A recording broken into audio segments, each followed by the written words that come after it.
I'm Indy Neidell. And I'm Joachim from Sabaton. And this is another exciting, thrill-packed episode of Sabaton History. And this week, it's the defense of Moscow.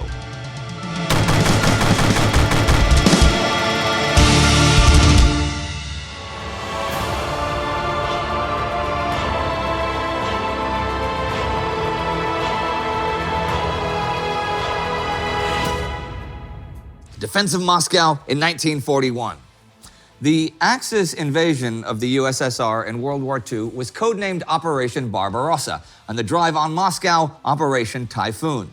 Before I talk about this, I will say that it is an enormous subject, and over on my World War II weekly channel, I covered the events of Barbarossa, the largest invasion in history, week by week, each and every week in detail, with a whole bunch of special episodes about things like logistics and planning and all. Please check that out for a better understanding. There is a link below. Anyhow, on June 22nd, 1941, Germany and her allies began what was supposed to be Adolf Hitler's magnum opus, the conquest of the Soviet Union. Communism would be destroyed, and Germany would have unlimited space for living, unlimited resources to live off, and the Slavic peoples as a servant class for the master Aryans. Despite the massive buildup of millions of soldiers across the border, the attack took the Soviet Union completely by surprise. Joseph Stalin had been warned repeatedly over the year of planning that went into the offensive that it was going to happen, but he didn't believe it, even thinking by the summer of 1941 that the rumors were a British plot to get him to turn on Germany. See, up until June 22nd, Germany and the USSR were operating under the terms of the Molotov-Ribbentrop Pact, which had divided Eastern Europe into zones of conquest between the two powers. Germany was also importing huge amounts of oil every month from the USSR. Still, anyone who read Mein Kampf could see that one day Hitler was going to make an all-out attack on the USSR. It was his ultimate military goal. And June 22nd, 1941 was that day. That had not been the original date, though. It had been set for May 15th. I am aware that there are many people who believe the invasions of Greece or Yugoslavia or Crete in the spring of 1941 are what altered the timetable, but that is not the case. Before you comment, I should point out that history is what actually happened, not what we would like to have happened. The invasion of Greece was planned simultaneously with Barbarossa already back in late 1940. All the units were allocated already then and had their timetables when they had to head north for Barbarossa. And that invasion went more quickly than planned. The lightning conquest of Yugoslavia allowed that to happen. And the decision to attack Crete was not even made until after the Barbarossa date had been changed. The reason for the date changing was the lateness of the spring floods in 1941. You cannot bring 3.5 million men, 600,000 horses, and hundreds of thousands of tanks, trucks, cars, and motorcycles over the marshy, muddy ground created when the rivers of Eastern Europe break their banks in the flooding. It is physically impossible. And the ground was not hard enough for the invasion to possibly take place until the second week of June at the earliest. Anyhow, the enormous offensive was hugely successful straight off the bat. And over the summer, prisoners were taken by the hundreds of thousands as panzer thrusts surrounded cauldrons of entire Soviet armies.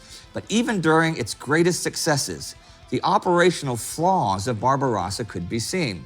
The Soviet Union has two great advantages in warfare: endless men and endless space. And the colossal distances involved for the attackers to cross and supply wreaked havoc with German logistics already by early July.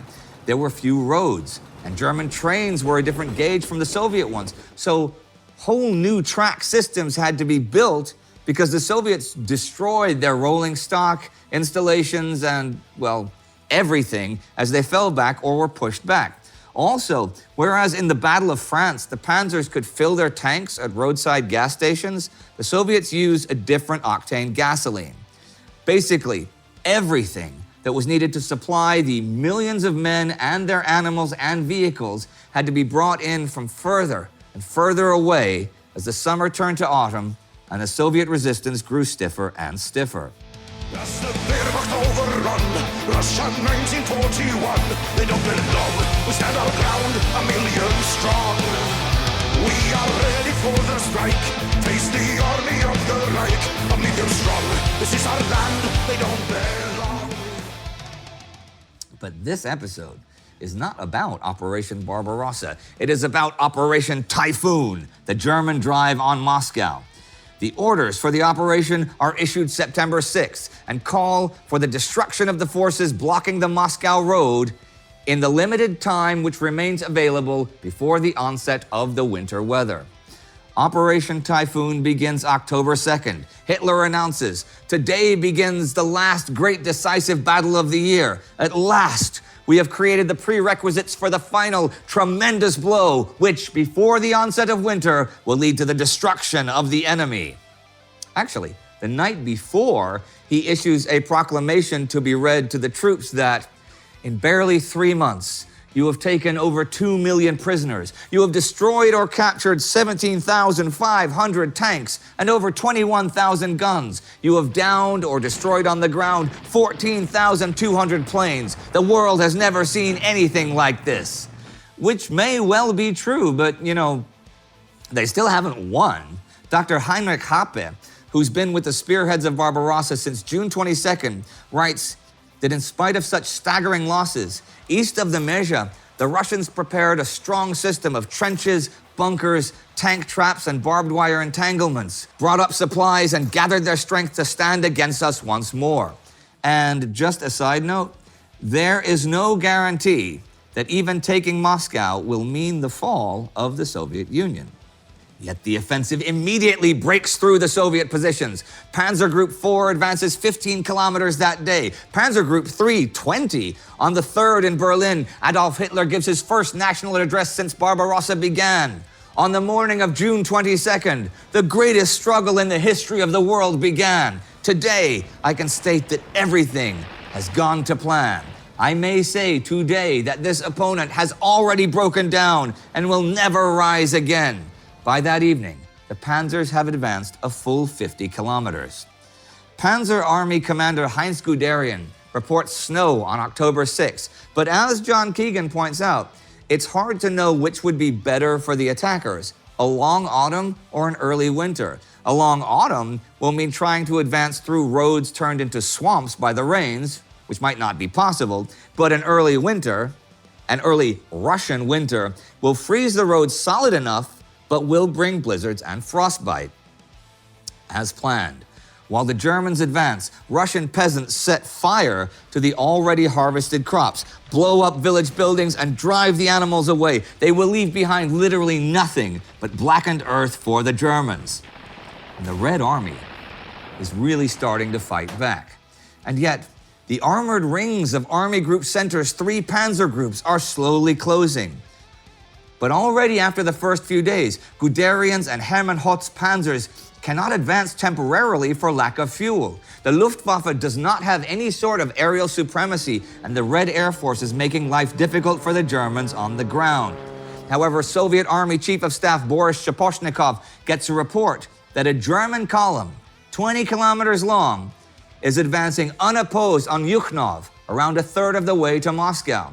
The plain fact is, German units are operating behind Soviet lines with nothing between them and Moscow. Joseph Stalin says to mobilize everything and hold the Germans for a week till they can bring in reserves. A new defense line should be built west of Moscow, anchored on Mozhaisk. The Western, Bryansk, and reserve fronts are now authorized to withdraw, but it seems to be too late. By the 7th, disaster is unfolding. Georgy Zhukov has arrived from Leningrad to take over Moscow's defense, but he sees the scale of the disaster. Both the Western and reserve fronts are in a huge pocket centered on Vyazma, and the road to Moscow is, in fact, open. Exciting, isn't it? Here marshal Zhukov's and Stalin's orders. Defend the motherland, Moscow shall not fall. Standing for command, the blood for the whole land. Hear the mother's call, raise for the storm. Moscow will never give in, there is no surrender.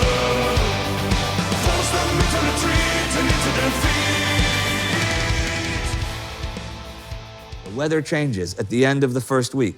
Colder and with rain and snow. The Rasputitsa, the autumn mud, is beginning. Vasily Grossman writes, there's rain, snow, hailstones, a liquid bottomless swamp, black pastry mixed by thousands and thousands of boots, wheels, caterpillars, and everybody is happy once again. The Germans must get stuck in our hellish autumn.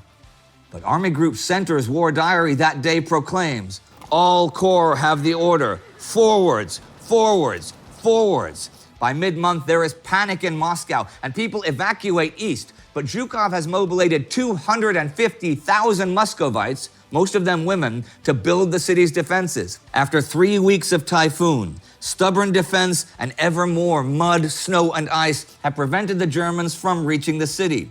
But all the while, the German papers have proclaimed impending victory. American journalist Howard Smith in Berlin says that now really comes the breaking point for many German people in terms of trusting their government's accurate reporting of the war. Joseph Goebbels' diary says, our victory news is no longer accepted with the required attention and necessary importance.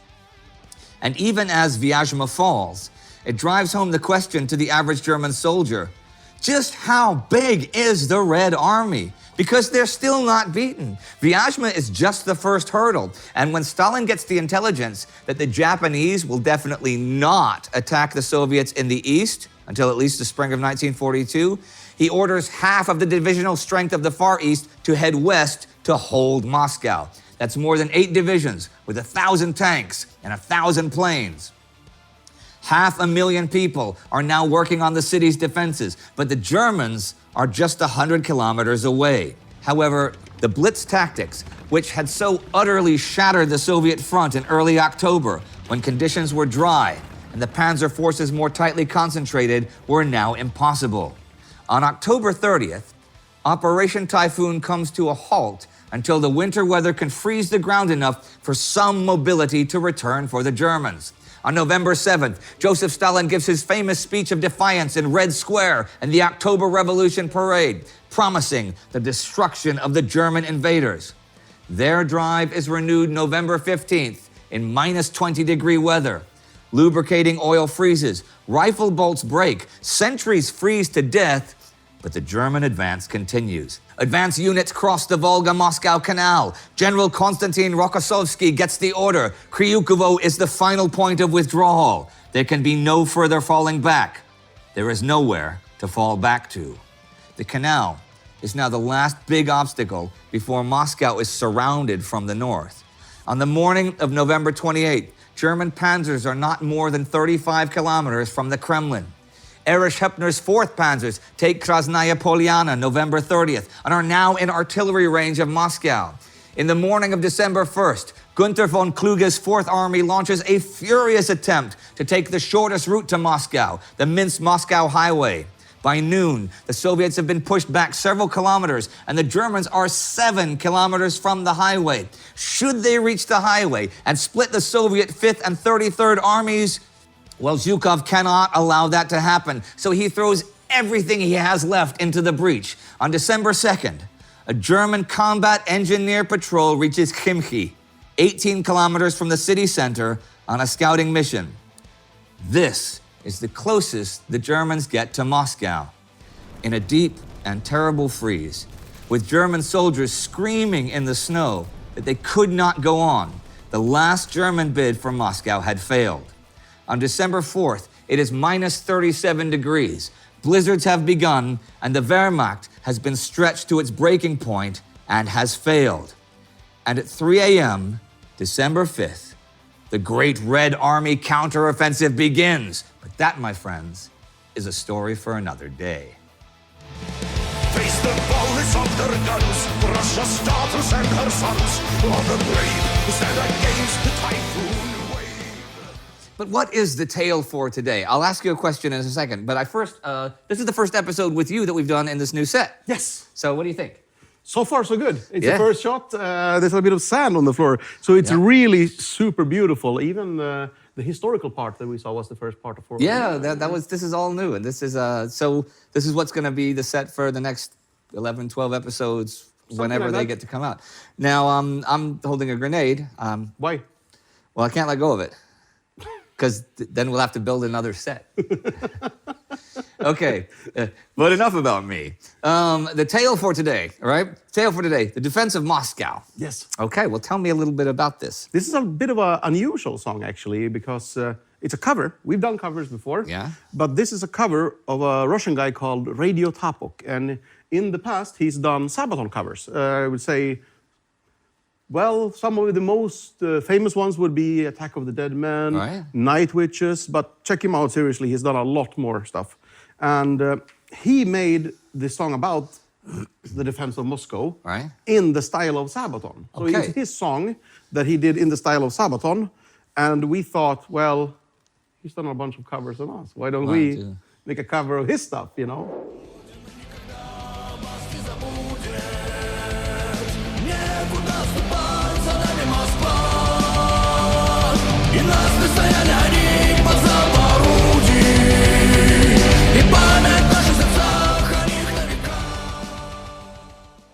But, you know, in terms of covers, every band at some point does a cover of something, even if it's just messing around in their rehearsal room and stuff. Yeah. What about you guys? Oh, well, there's been quite a few. We've done, lately, we did some, well, I think one of the most famous ones or popular ones was In the Army Now, which is Sure. what I think most people would think is a Status Quo song, but it's actually a Bolland and Bolland song. So we Yeah. made a cover of the cover, I guess. Now, when you guys first got together, your first rehearsals and stuff, were you already writing songs then, or was it mostly just covers until you beefed up your own repertoire? A bit of everything, actually. When we started out and, sort of, had people coming and going and became Sabaton, I mean, it was basically the same bunch of friends listening to Judas Priest and Halloween and Iron Maiden and, drinking beer.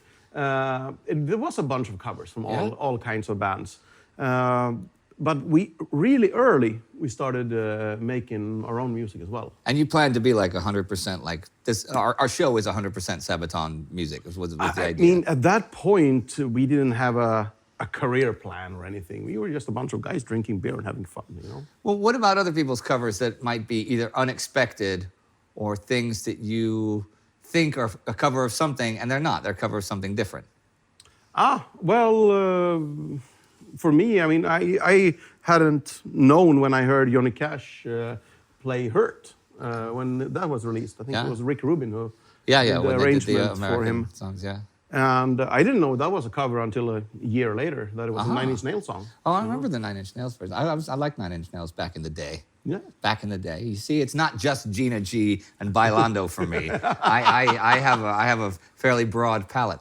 Hey, you want to hear a good story Oh, about a cover? Bailando, you should ask Tommy about that song. Can we get a picture of Tommy? Can we get a picture of the Bailando girls too? Can we swap faces? Right now. Okay, wait, so what is the story with Tommy and Bailando? No, you'll have to ask him, it's... Okay, damn it. He swore me to secrecy. Okay, ooh. No, but here's a thing of a cover of a cover. The Kingsmen do the famous version of Louie Louie that everybody knows, hello, hello, and everybody knows that and stuff. And a lot of people know that song is a cover. But the original version was a guy named Richard Berry in 1955. And the original version, if you find it, which we don't have the rights to, but it's super cool. It's my favorite version. It's really smooth, like 50s R&B, right? But the Kingsmen had not heard that version. They didn't cover that version. There was a guy in the Pacific Northwest in Washington State and Oregon, where the Kingsmen are from, called Rockin' Robin Roberts, who in the late 50s did a cover of that. And it has, because the original version doesn't go, hello, hello, that's not how the original version goes. Rockin' Robin Roberts sort of does some of that. But his cover sounds a bit like the original. But the Kingsmen cover sounds nothing like the original because they never heard the original. So they did a cover of the cover, thinking that they were doing a cover. Man, I love artist names back in the 50s. Rockin' Robin Roberts. It's amazing. Yeah. And Richard Berry was apparently no relation to Chuck Berry. But he was a California-based R&B dude in the mid-50s. The things you learn here on Sabaton History. Yeah, it's amazing. Well, I think that is actually it for today's exciting tale of glory and covers. Glory. I'm still holding this, I think they want to see the end. Okay, well, that is it for Joachim and myself for today's exciting episode of the Sabaton History Channel. Thank you very much. Okay, and insert cool explosion effects and stuff now. Standing for the land, the blood for the homeland. Hear the mother's call, wait for the storm. Moscow will never give in, there is no surrender. Force them into retreat and into defeat. Standing for the command, the blood for the homeland. All right, everyone, that's it for this week. So remember to click that bell. It's really important. Click it now. And then, hope to see you again in the near future. Bye-bye.